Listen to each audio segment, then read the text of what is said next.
Okay, we're gonna get a little emotional here for the next couple of awards. Chris, if you'd like to come on up.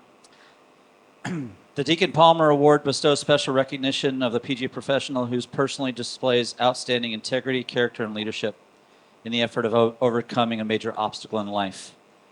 This individual is an unsung hero at their facility and their community, who serves to inspire, empower, and assist others both inside and outside the game. Ryan Cutter at Green Meadow Country Club is bestowed the 2023 Deacon Palmer Award in recognizing his resilience in the face of personal challenges. Born with leg deformities due to amniotic band syndrome, Ryan's journey to self-discovery through golf has been nothing short of inspirational. As a dedicated PGA professional, he passionately imparts his life skills to juniors and adults alike, fostering integrity, sportsmanship, and resilience. Through extensive junior programs and clinics such as Wine and Wedges, Ryan exemplifies inclusivity and determination. Since winning this award in 2021, Ryan has created the All Abilities Golf Academy, a nonprofit, and initiated a PGA Hope program at his facility.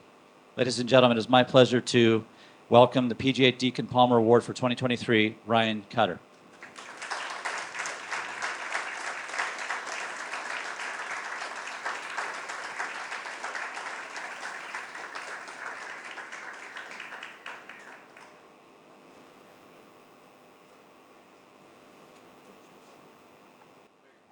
All right, we're good. Awesome. I don't get to pass this off to anybody?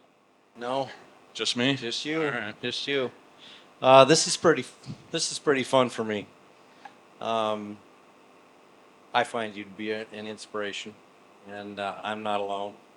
I can tell you, I don't know, 5 years ago, that I played with you for the first time at Whitefish Lake Golf Club in the chapter championship, and it was one of the most amazing experiences ever.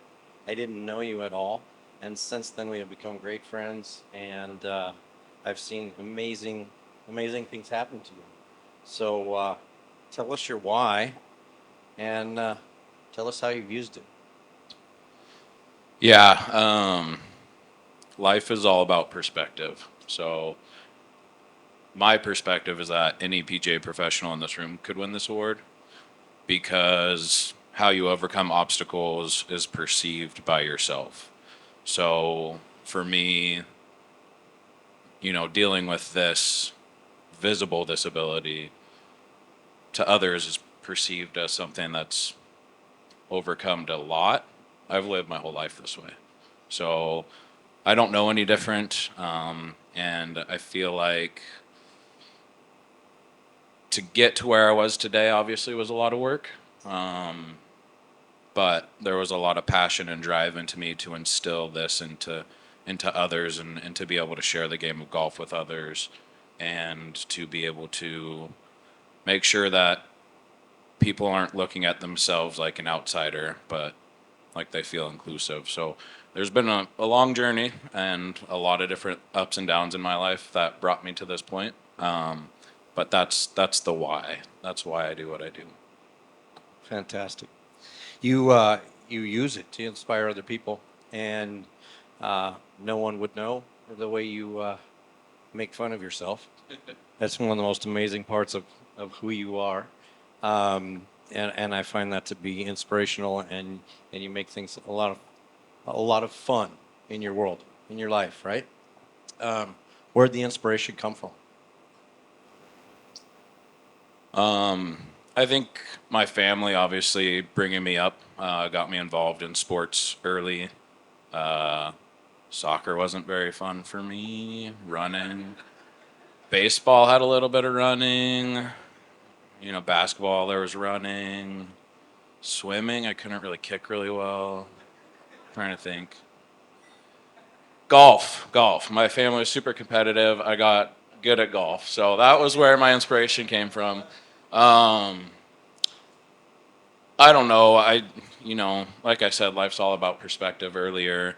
And, I had some super downs in my life in my early 20s, not knowing who I was. And it was golf that brought me back to who I am as a human being. And golf instilled everything that you need to know in life. There's so many things you can learn from this game.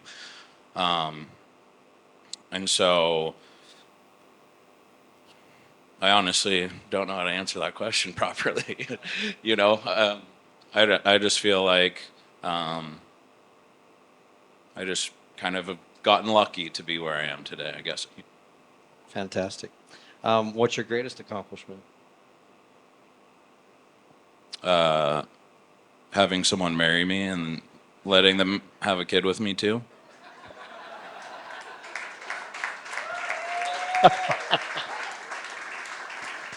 I love it. What did you dress as for Halloween?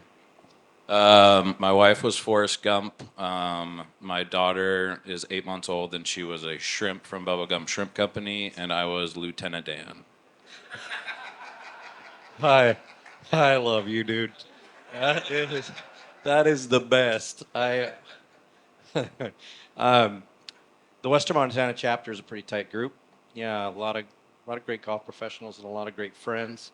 Um, and we all share in what you do. You had the pleasure of playing in the USGA championship a couple years ago. Tell us about that experience. Yeah, that was so surreal. Being able to play in an event that you felt like a tour professional. They just catered to you. There were so many volunteers. There was 400 plus volunteers at this event. You go to the range and they're like, "Do you want Pro V1s or Pro V1Xs?" And I was like, "I don't know, golf ball."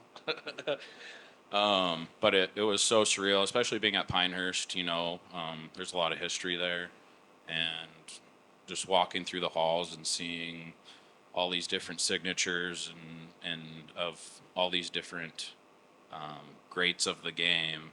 The thing that I remember the most was at the beginning they had you go through and sign this piece of paper, and I'm not sure if that's up in Pinehurst or not, but it would be pretty cool if my name was up there. So it was just a remarkable experience. I didn't play how I wanted to, but I wouldn't change it for the world. It was amazing. Fantastic. You have great things going on at Green Meadow. PGA Hope certified and started a program. You've started a new foundation. Can you elaborate on the programs you have going and what's next? Yeah, so PJ Hope will just be a summer program, and then my nonprofit All Abilities Golf Academy looks to give lessons to people with either physical or mental disabilities. It doesn't matter the disability, free of charge, just to get them introduced to the game. If they're already introduced to the game, get them out playing the game more. I know a lot of it is you ask anyone like Ryan Young and all these guys that work with veterans, there's a depressive quality to someone with a disability. They feel like they don't fit in. And so my goal in life is to help them find the game of golf and help them feel like they fit into the game of golf so that they can express themselves publicly outside of the game of golf. That's what I want to use this game towards. And it's not me personally. I'd rather it be them that learned this than shining this on me. I don't like this recognition stuff. We can understand that. You're very humble and extremely funny. I love getting to hang out with you, and if you ever get the chance to hang out with him outside of here, it's a great time. Is there anyone you want to thank for your opportunities or recognize as you've moved through? You've had a very progressive last 5 years. Yeah, I'd love to think. Obviously, my dad got me introduced in the game. My mom and my dad both raised me to be fearless and accomplish anything that I've wanted to do. Um, I could name a list of PJ professionals. When I was a kid, Tim Fraley was my junior camp guy. I learned from Tim Fraley, so he was a big influence on how I run my junior golf camps. Travis Moore was a huge influence in my life, but specifically right now, Chad Carlson at Green Meadow Country Club. He has allowed me to grow from the assistant into the director of instruction and kind of let me take on that role fully. Um, and then obviously right now in my life, the most important pieces, this sounds like a broken record, everyone said it, my wife and my 8-month-old daughter at home just gives you that extra passion, that extra drive to do what you're doing, and it gives you a reason behind why you're doing it. So, yeah, tons of people in my life that I'd like to thank, but I'm running out of time. Ryan Cutter, everyone. Congratulations, Ryan. Thank you.